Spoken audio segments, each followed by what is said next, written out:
If you want access to bonus episodes, reading lists for every series of Empire, a chat community, discounts for all the books mentioned in the week's podcast, ad-free listening, and a weekly newsletter, sign up to Empire Club at www.empirepoduk.com.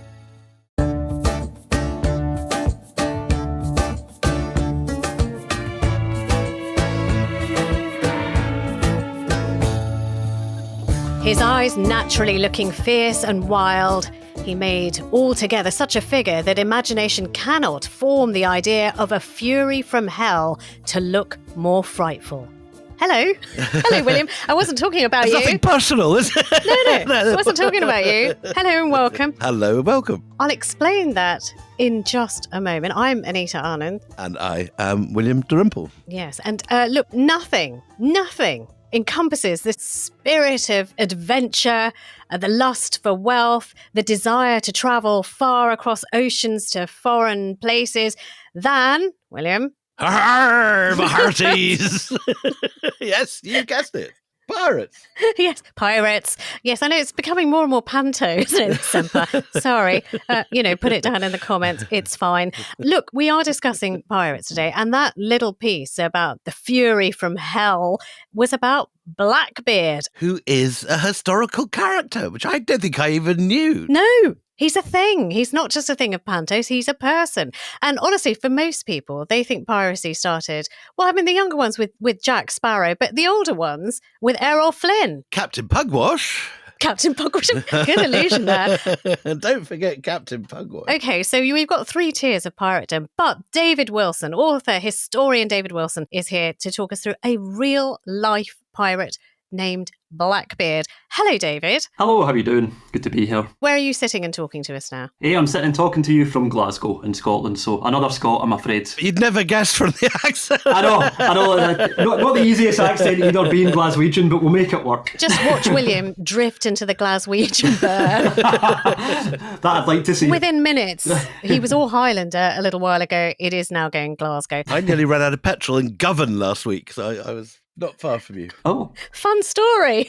The closest I've ever been to running out of petrol. I had 0 on that. It comes up and it goes 5, 3. Anyway, Govan came to my rescue. Gulf Oil. Govan is a lovely place with lovely people. Very nice people. Very friendly people in Govan, I heard. Yeah. Anyway, good. So David, let's first of all start with, the history of piracy, because we've talked about pirates in relation to, the burgeoning East India Company and where, sort of privateers were encouraged to go and rob the ships of the Dutch or the French or anyone else to take all the stuff that they'd already traded. The first meeting of the East India Company, the Spanish ambassador reports to his court that they were pirates, he wrote. And they bought an ex-pirate ship, the Scourge of Malice, and rechristened it the Red Dragon to make it sound more respectable. The Red Dragon. Like a pub. Like a pub, it sounds. So, but where does the root of piracy stretch back to as far as the timeline is concerned? Well, there's kind of quite a well-known quote that as long as man has went to the sea, there has also been someone waiting to capture him. So piracy does stretch back to the ancient period as well. I guess won't go back that far. But in terms of the piracy we're speaking about now, in terms of early modern piracy, really there's a surge from the 16th century onwards. Once you have the sort of so-called discovery of the Americas, you start to have an outpouring of plunder voyages, particularly from Northern Europe, against the Spanish Empire, especially. And are the English the particular culprits here? Is it largely an English game? People like Francis Drake and Raleigh, these guys are busy at it, aren't they? They are busy at it. They sort of follow on from the French and the Dutch. It's really the French and the Dutch who pioneer these piracies in the Atlantic, the Western Atlantic, but the English are not far behind them with people like Francis Drake. That's interesting because, Francis Drake and Walter Raleigh are the gentleman pirates. We are used to seeing the imagery, the iconography of them as a well-dressed, well-educated, sort of this elite of society. And they're licensed, aren't they? They have licenses from the crown to do this. Yeah, encourage, plunder your hearts out. But was that the same? Was that mirrored among the Dutch and the others as well? I mean, they were more, I guess, respectable, if you want to say that, more sort of aristocratic seafarers in that sense. They did tend to have captains from the gentry. But as William says, although the Spanish would see them as pirates, they did see themselves as being sort of lawful maritime predators because they were licensed a lot of the time, not always, but a lot of the time they had licenses from the state, from the crown, to go off and attack the Spanish, or at least they claimed the legitimacy to do so. Because when the Spanish first discovered the Americas, they put in place what is known as the line of demarcation. So in agreement with the Portuguese in 1494, you have the Treaty of Tordesillas. And what that does is that all lands west of the Cape Verde Islands, essentially, fall under Spanish control. At least that's what they claim. They claim they control that area. And all lands to the east that would be newly discovered would be the Portuguese. They sort of didn't realise that was a lot of Brazil, but that's neither here nor there for that point in time. But what that then means is that anything beyond the line, the Spanish claim is theirs, so that when anyone who isn't a sort of subject of the Spanish crown, when anyone traverses past that line, the Spanish call them a pirate. Regardless of whether they are there to commit piracy or otherwise, they become pirates. So, I mean, you've got that class of pirate who have the blessings of their state to go and pillage another state that you may or may not presently be at war with, but you have recently or you will soon. But then you also have the ones who are railing against the state. I mean, I'm thinking about the Jacobites who are fighting against a power, and piracy is a thing for them as well, isn't it? Yeah, exactly. So if you sort of fast forward past that point, so the 16th century is that more sort of licensed maritime predation, where there's a bit of a line of ambiguity between what's legal and what's illegal, what's piracy and what's not. But then by the time that you get to the 17th century and then the 18th century, the lines between piracy and privateering, or between piracy and illicit maritime predation, becomes more starkly drawn. And this is especially the case in the 18th century, because by that point you really do have this fine line between what is legal maritime predation and what is not legal, what is piracy. And it's at that point that you start to get these figures that seem to be railing against the state, or at least that's the claim that's often made about them. Well, let's talk about one of them. I mean, the pirate king himself, Charles Vane, the Jacobite sympathiser, the one who, a lot of people say he's the one who inspired the pirate look, if you like. Tell us who he was and where did he start? What we know is he's operating from New Providence in the Bahamas after the War of the Spanish Succession, so from around 1715, 1716 onwards, we start to see Charles Vane appear in the record. But he appears without any background. People then start saying that he was a Jacobite sympathiser. Again, we don't actually know how far he was a Jacobite sympathiser, but he was quite a violent individual. As he attacked merchant vessels, he would torture sailors and captains alike. And that's where he gets this notoriety from. But again, we don't know anything about how he dressed. Oh, okay. So people just kind of back project onto him that he was, wearing that very distinctive hat. So Keith Richards lookalike. Yeah, the ruffled shirt, the open waistcoat. Okay, so not him, but is there a connection between him and Blackbeard? Yeah, so they are both operating around about the same time from the same area, so from New Providence in the Bahamas, from Nassau. Wasn't there a Puritan Commonwealth or something in the Bahamas at one point? Very improbably, because Bahamas we associate with sort of James Bond and beach clubs, and the idea of guys wearing sort of black hats and looking like Oliver Cromwell doesn't go. It was a formal English colony from about the 1660s onwards. It was settled by the Lords Proprietors of the Carolinas, similar to those who settled North Carolina and South Carolina. So they also claim the Bahamas, and it becomes a colony. But to be honest, it's already pretty lawless, even though it is an official colony. There's a lot of piracy, smuggling, wrecking, all the way throughout that second half of the 17th century from the Bahamas. But during the war, it essentially becomes devastated by the French and the Spanish, who both attack it several times during the War of the Spanish Succession, so that by the end of the war in 1713, the Bahamas is basically no longer a formal colony. It's lawless completely. There's no governance there, and there's just families spread across these islands. And they've got to make a living somehow. Is that the idea? They've got to make a living somehow, and then also, just because its location next to the Spanish colonies of Cuba and Florida, it's also a really good haunt for those who don't agree with the war coming to an end and who want to continue to attack the Spanish, which is where these pirates come from. Most of them had been privateers during the war, and then afterwards they sort of continue their attacks on the Spanish from the Bahamas. Okay, can I do a quick fire quiz for you, just for the benefit of all of our listeners? Please. Okay, this has got to be real, not real, okay? Calico Jack. A real individual, yes. Real, okay. Did he have the Jolly Roger? That's the other thing which is associated with Calico Jack. Yes, exactly. Okay, Calico Jack, discussed. Calico Jack Rackham is also operating from New Providence at this point in time, so from 1716 onwards. He is actually not a very successful pirate at all. As in the record very briefly, he takes a few vessels round about Jamaica, but he's basically captured as quickly as he begins. But what makes him famous is yes, he's sort of been given the credit for the Jolly Roger. Is he Calico Jack because he wears calico? He becomes Calico Jack Rackham because he wears, this sort of calico outfit. So he's a sort of hipster pirate who's no good at all at piracy. It makes a lot of sense. Also, what makes him famous is the fact that on board his vessel, he also has 2 female pirates who are operating as well, Anne Bonny and Mary Read. Oh, tell us about them, quick. Yeah. Yeah, they become really, really famous characters because it is so rare for women to be on board these vessels as active members of the crew. And they are, Anne Bonny and Mary Read. Afterwards, there's this sort of story that goes around that they're hiding their identities, they're hiding their gender by wearing male clothing. But if you read the testimonies of their victims, they really are not. I mean, it's very clear that these are women on board this vessel. They're dressed in skirts, dressed as women and not hiding their gender at all. That's amazing. How about Long John Silver? Real or not real? Really not real. Really, completely not real. Really not real. Okay. Definitely not real. And just to end, Captain Hook. I won't even answer Really, that. really not real. Really not real? Okay. Glad we've sorted that out. But it's interesting because I always thought Blackbeard was one of them, that it was just one of those names. Precisely. Yeah. Well, let's talk about him. He had a real name, didn't he? He was Edward Teach. Or Thatch. Yeah, or Edward Thatch. I think I prefer the idea of Thatch as a sort of Thatcher sort of precursor. He's definitely Margaret Thatcher's forebear, definitely. I mean, I think in the movies they do call him Edward Teach. I'm sure I've seen that sort of replicated in those old... And there's a brand of rum after Edward Teach, isn't there? Yeah, I mean, I think that Errol Flynn period, they were a little bit obsessed with him, weren't they? They call him Edward Teach, and the reason for that is that it's printed in one of the newspapers of the time, the Boston Newsletter, which has one of the largest circulations in the Americas.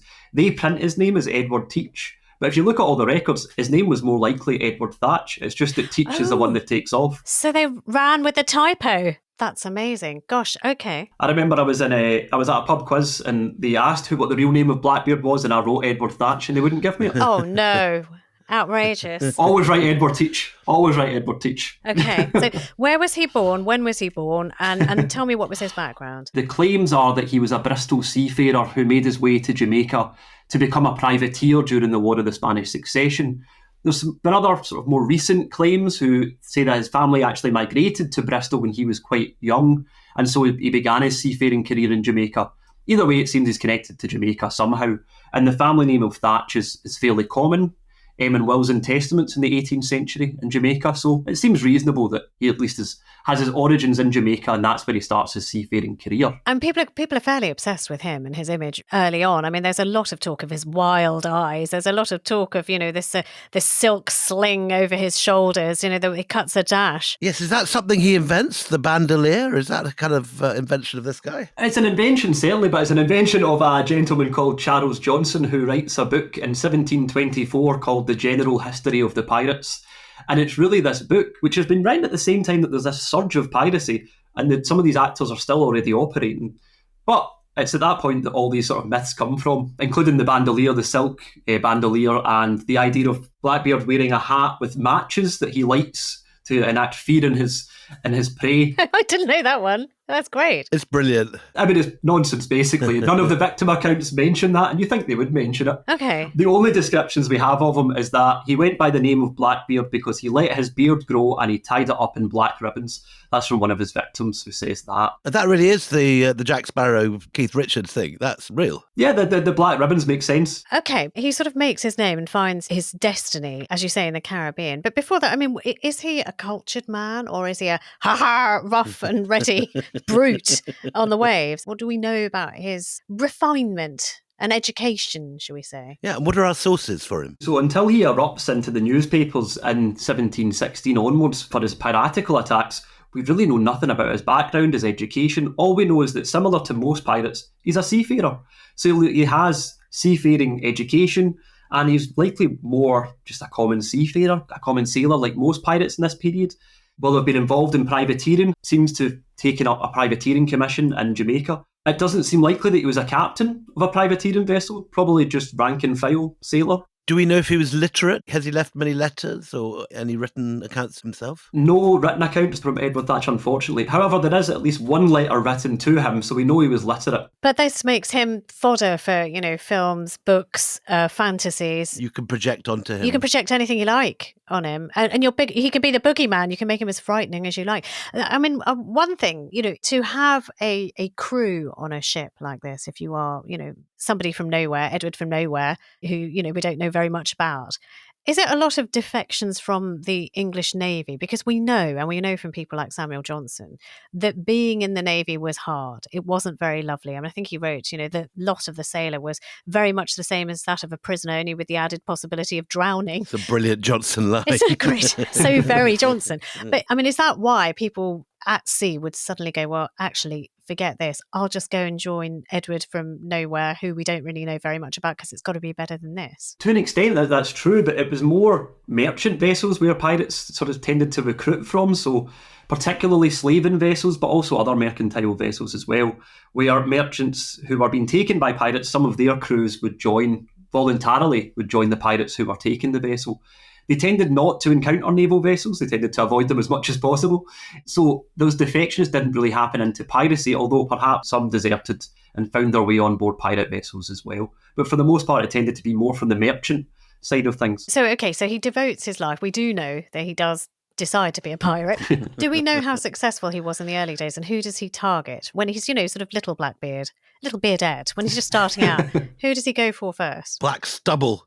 Black Stubble, exactly, that makes sense. He operates, again, like most of these individuals, from New Providence at first. He's actually sailing with one of the foremost captains in that area, Benjamin Hornigold, who's one of the origins of these pirate crews from New Providence. So he sails with Benjamin Hornigold for a couple of years out of New Providence, mostly attacking the Spanish, it must be said. So they continue to concentrate their attacks on the Spanish particularly. Is there a religious talk of that? I mean, is it the fact that the Spanish are Catholic and they are Protestant, or is it just the Spanish are rich and got gold on the ships? A bit of both. So part of that is the religious context, but really it's more the local, the geopolitical context, because these are individuals who have been trained as privateers. They've been taking part in privateering voyages where Spain were the enemy, and they just want to continue that because Spain, they do have wealth as well, so they want to continue to plunder these vessels and to plunder the Spanish. What we haven't said, and which we should perhaps clarify, is that the reason that everyone is so keen on these Spanish vessels is the gold, silver, and is it tin? What are the other things that they're finding in the New World? Gold, silver, sugar as well, and tobacco on board these vessels, and lots of different manufactures also that they're bringing to the Americas to trade. But mostly, to be honest, what they're interested in is the silver, so the pieces of 8 that we all know from all of the different films. Sorry, I need to do it. Pieces of 8. Is what the parrots say on all the movies. And again, just to explain what a piece of 8 is. 8 of what? Yes, describe. The piece of 8 is a silver coin, so it's 8 pistols basically is what it's worth, which is a significant amount, but these are large silver coins and they are melted down silver from the mines in Central and Southern America. And it's really what the Spanish are extracting from the Americas and sending back to Europe to fund their wars and their empire building elsewhere.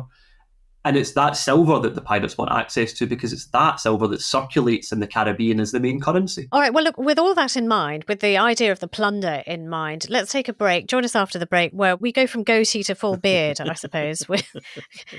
I love Just Stubble thing so much I had to trump it. Back soon.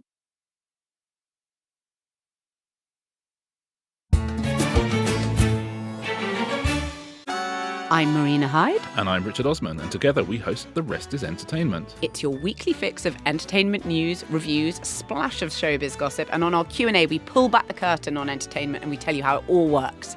We have just launched our Members Club. If you want ad-free listening, bonus episodes, and early access to live tickets, head to therestisentertainment.com. That's therestisentertainment.com. Welcome back. We are with David Wilson, and we are now heading to the Pirate Republic of Nassau in the Bahamas. Now, in the films, we all know that sort of Pirates of the Caribbean pirates pub that they all go with the incredibly beautiful barmaids and all these characters around the tables with peg legs and so on. That is actually based on a real pirate republic, and there is a historical basis for that. Yeah, exactly. So the pirate community at Nassau and New Providence begins after the War of the Spanish Succession. So from 1714 onwards, you have these small sets of pirates operating from Nassau to attack the Spanish particularly. They are quite small scale, so you have these accounts of sort of crews of about 25 people using canoes to attack the Spanish, but they start to build up their operations and to start taking larger vessels. And really this is where you get the emergence of Benjamin Hornigold as being one of the leaders within this space. But after 1715, this really explodes, and the reason it explodes is that the Spanish flotilla, which carries all of the wealth from the mines of South America and Central America back to Europe, it actually gets shipwrecked off the coast of Florida on the 31st of July, 1715. This is like whiskey galore, but with pieces of 8 rather than whiskey. Pieces of 8 cover the Gulf of Florida, let's say, and it causes a treasure hunting frenzy amongst seafarers throughout this Atlantic world, so the Spanish. This is brilliant. What date is this? So the 31st of July, 1715 is when it's wrecked. This is where we all should have been. 1715 in the Bahamas with gold littering the beaches. It's pretty good. People are still to this day, working these wrecks. So they are still there doing this. But these pirates then start to operate these wrecks. But what that means is you get a lot of different seafarers from throughout the Atlantic coming to Florida, but also coming to the Bahamas and starting to get involved in these pirate crews as well. And that's really where you get this explosion of a seafaring population who turn to piracy. And who are the people that are part of this? They're mainly British, mainly English? What sort of nationalities would you find in this republic? Give us some stories. Particularly in the Bahamas, it was mostly British by this point because it was a British colony, but there are French arriving and Dutch members of these crews as well. So one famous individual is a character called Olivier Le Bussy, who's an extravagant French captain. Oh, I know Le Bussy. He ends up in Réunion. Exactly. I've been to his grave. I've left a bottle of rum on his grave, in fact. Have you now? Oh, fantastic. Oh, wow. Amazing. I mean, I shouldn't say fantastic. He's not a good person. No, he's not a good person, but his grave is still a subject of what we would call voodoo. And when you go there in the evening, there are these incredible crowds of people leaving offerings today for Le Bussy. Why wasn't he a good person? I mean, I don't think we've really highlighted what these pirates did. Give us the story. Yeah. We think back in the pirates, we sort of romanticise these figures as being anti-establishment.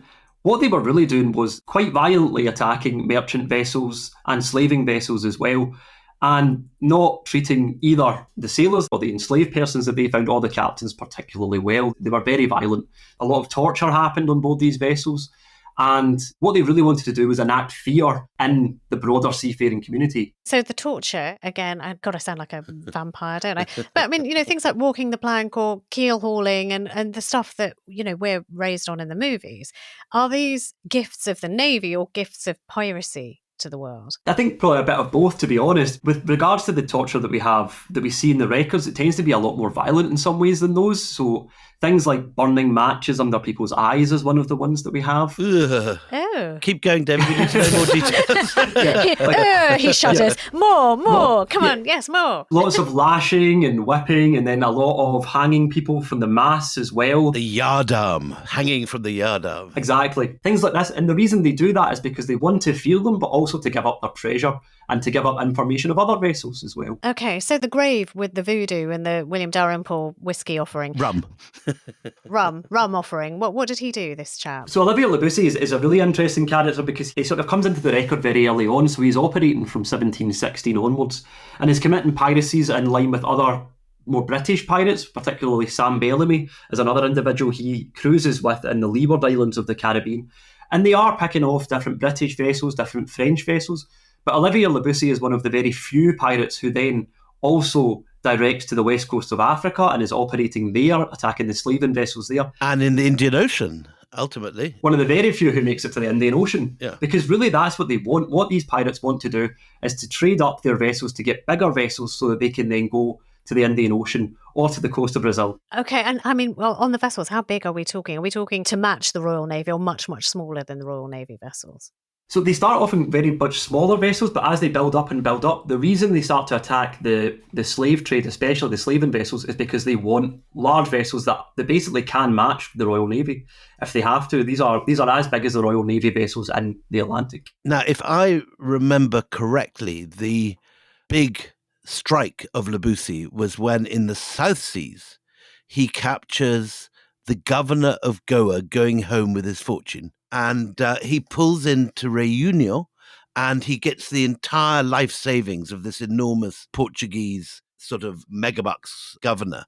And that is his great find. And he buries it and it's never been discovered. And he leaves half the map or something. There's one wonderful stories about Le Bussy. When he dies, he's being hung publicly by the French and he shows half the map and then takes the other half to his grave, so to speak. And it's never found. So the bit with the X marking the spot, nobody knows. Can we circle back to, just for a second, the Pirate Republic again? Because you mentioned this amazing character, Benjamin Hornigold. And anyone who plays video games, Assassin's Creed has a character, Benjamin Hornigold. I don't. Do you play Assassin's Creed? Do you know who I'm talking about? I've had to play Assassin's Creed for research, of course. Just for research? Of course. You've got a PhD in Assassin's Creed. I mean, I don't play it, but I know about it.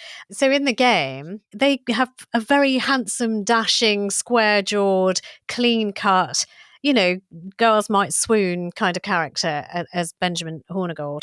I just want to flesh out his personality because he's going to be very, very important in a little while because he's going to be Blackbeard's mentor. We can't lose sight of Blackbeard because he's the reason we're here. So, I mean, what do we know about what people said about Hornigold? How dripping in blood he was or how dripping in gold he was? Hornigold's really interesting because he seems to have been a British privateer during the War of the Spanish Succession, and he's one of the pirates who sort of continues to want to only attack the Spanish, so he has this sort of nationalistic strike to him as well, so he only wants to attack Spanish vessels. He does eventually start to attack some British vessels, but really you can tell that Hornigold is a bit more patriotic than, say, some of the other pirates, and he's one of the first to take a pardon that is later offered, and he actually turns into a pirate hunter. Oh. So he is one of the less violent and one of the sort of more nationalistic, let's say, of the pirates. But is it true that he becomes Blackbeard's mentor at some point? Yeah, so Thatch first appears as a member of Hornigold's crew and is given his first command under Benjamin Hornigold, so he does become a bit of a mentor to Thatch. And at that point, sort of 1716 into early 1717, Thatch is very much loyal to Benjamin Hornigold and seems to believe in his mentor and to sort of follow what his mentor sets out for him in terms of piracy, in terms of really just focusing on attacking the Spanish. They do attack some British vessels. In fact, their largest prize comes in April 1717, where they take 2 trading sloops not far from Jamaica, which are actually South Sea Company vessels, and they're reported to carry 25,000 pieces of eight, as well as several enslaved persons as well. And this is one of the first times that Hornigold really attacks the British. But it's also interesting they attack the South Sea Company, who have this trading connection with the Spanish as well. So I think that might be part of the reason they attack it. Am I right in understanding, as well as the pieces of eight, the commodities that really mattered that you wanted to bring back to Nassau or back to the Bahamas would be flour, for example, because there's just no farming on Nassau. So if you want bread, you're going to have to steal the flour to make it. Is that right? I mean, is it more valuable than whiskey? They always did also, make sure to raid the alcohol that was on board the vessels too. But you're right, it's more provisions that they need, because at this point, especially by the early 18th century, pirates are isolated from any colonial port, so they need to get their provisions from somewhere. So what they have to do is attack smaller vessels and build up their provisions, build up their supplies, to then be able to continue their piracies. David, what I haven't got in my head is the picture again in Nassau. Is it just a bunch of guys living anarchically for themselves, or do they have a sort of pirate council? Is there any form of collective action that they take against the government, and do they defend themselves against the government? Is it genuinely a pirate republic, or is it just a bunch of guys off the map doing their own thing? It seems that there were different factions involved in Nassau and New Providence, so there was different pirate captains who sort of had groups coalesce around them. So you had Hornigold as one camp, Vane seems to be another camp, and Sam Bellamy as well. And these were individuals that they had their sort of crews who would follow them, but they also had to negotiate with each other because they were all using this pirate base. What's important to also remember is that there was a population in the Bahamas before these pirates started to operate there. So they're also working with some of the members of the community as well, who are already involved in things like piracy and smuggling as well. So they are operating as part of this broader illicit network. It's just the pirates seem to take over from this period. And is there a point in which the government takes these guys on? Do you ever have an organised Royal Navy attack on the pirate havens, or regular attacks? Does it go on over a period? What's really interesting is they don't. At first, the British government really sort of sleeps on this. There's a lot of colonial governors who are warning constantly about this pirate nest, as they call it, this nest of pirates in the Bahamas. They warn the government constantly that, you need to take this out before it becomes too much of a problem. But they don't respond because basically they don't have the resources. There's not a great Royal Navy presence in the Caribbean or the Atlantic at this time. And they don't really want to put the resources into somewhere like the Bahamas, which doesn't promise to become much of a lucrative colony. They sort of are happy to neglect it and ignore it until it becomes too much of a problem. And then they do take it on. And is there any sense that they are aiming mainly at the Spaniards, so the British government are fairly happy to let them get on with it? Or is there a point when they cross the threshold and they start attacking British vessels and they become in the sights of the Royal Navy? Exactly. So by the second half of 1717, that's when these pirates start to just operate against anyone. So they start to take the Dutch, the French, and the British as well. And it's really from that point on, really when the merchants get involved, the British merchants get involved, that's when you start to see more proactive measures against pirates. But again, they don't go against New Providence. It takes an expedition by an individual called Woodes Rogers, who then takes on New Providence basically as part of a private expedition rather than a naval expedition. With all this as backdrop, you've got sort of Edward Teach at the knee of the master with Hornigold sort of teaching him the ropes, quite literally from the yardarm. But at what point does Edward Thatch teach Blackbeard say, actually, my name is Blackbeard now, that is who I'm going to be? Is it a name that people start calling him because he's decided to grow his beard, or does image matter? I mean, I'll tell you something that was said about him, apart from the eyes. Like a frightful meteor, his beard covered his whole face and frightened America more than any comet that has appeared in a long time. So, I mean, it's sort of circa 1717 that you hear him being referred to as Blackbeard.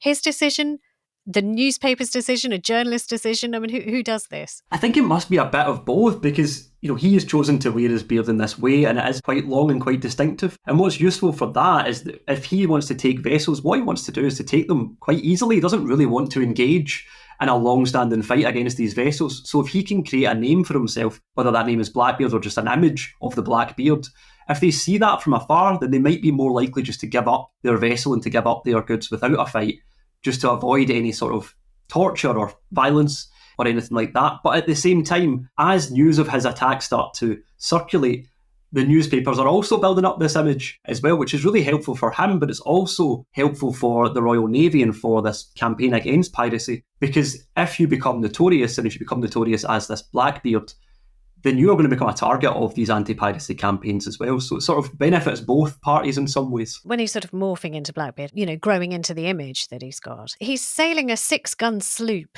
And a sloop, for those who don't know, a much faster vessel. It's smaller, sleeker. I mean, it wouldn't be steam sloops at this point, would it? I mean, it's just a smaller, swifter vessel at this point in time. It's a smaller, swifter sailing vessel. It tends to be favoured by pirates at this point in time because it's quicker and you can get in and out of places much easier and much faster. So you can take a vessel and then escape. But what's really useful about a sloop is it's got a shallow draft. So you can also escape into sort of shallower waters and around islands and creeks away from the Royal Navy, who are in much larger vessels and can't follow you into these areas. And at what point does he swap the sloop for, the very famous, the vessel, the Revenge? Where does he get that from, and what is that? It's actually called the Revenge. That's the real name for Blackbeard's real ship.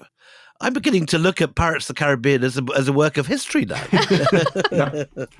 So the Revenge, the first Revenge, so there's the Queen Anne's Revenge, which is a really famous flagship, but the Revenge itself is actually a vessel that is purchased by an individual known as Stede Bonnet. And he's a really interesting character because he is known as the gentleman pirate. He's actually a plantation owner in Barbados. He has a dressing gown, doesn't he, that he wears? Supposedly has a dressing gown that he wears as well on board. But he has quite a comfortable life in Barbados. He's a plantation owner, he's a slaver. But he turns to piracy. No one really knows why he makes this decision, but he does. He builds a vessel, he calls it the Revenge, he hires a crew. He also pays the crew, which is unusual, on a pirate vessel to pay wages to your sailors.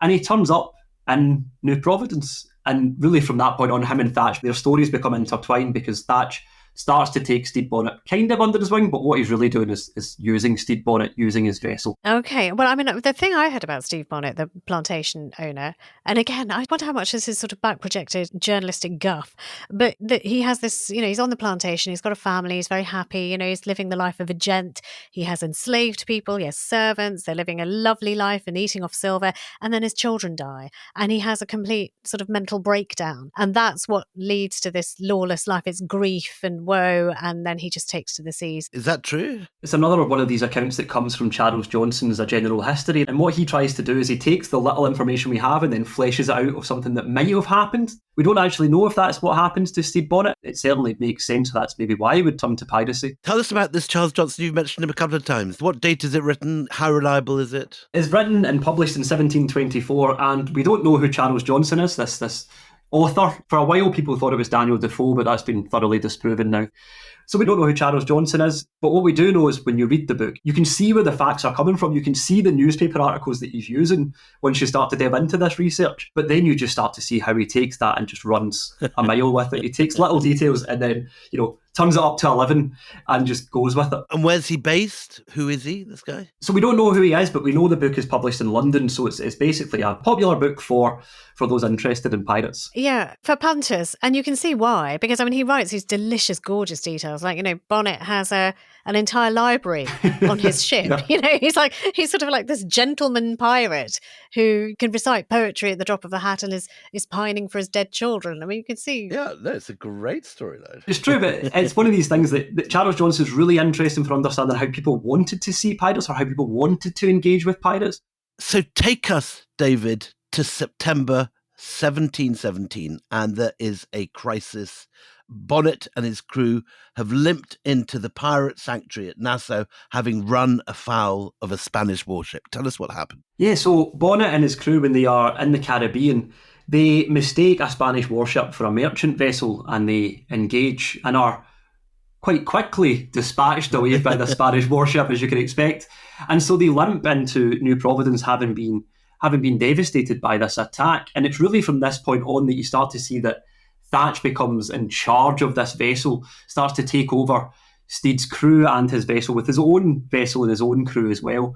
And it's really from this point on, just sort of later 1717, where Thatch's name appears in the record more forcefully, because he is terrorising the eastern seaboard of North America, with Stede Bonnet in tow as basically his consort. So when you say terrorizing the coast of America, what's going on? He's landing on a remote peninsula and raiding the plantations inland, or what sort of stuff are we talking about? What they do is they sort of move from colony to colony, from port to port, and they just attack all the vessels that they can in a short amount of period. So they move to New York, to Delaware, to the Chesapeake. They'll lie off the capes of these ports waiting for vessels to arrive or to try to leave. They'll plunder those, but then before anyone can respond, they'll just move up to the next port.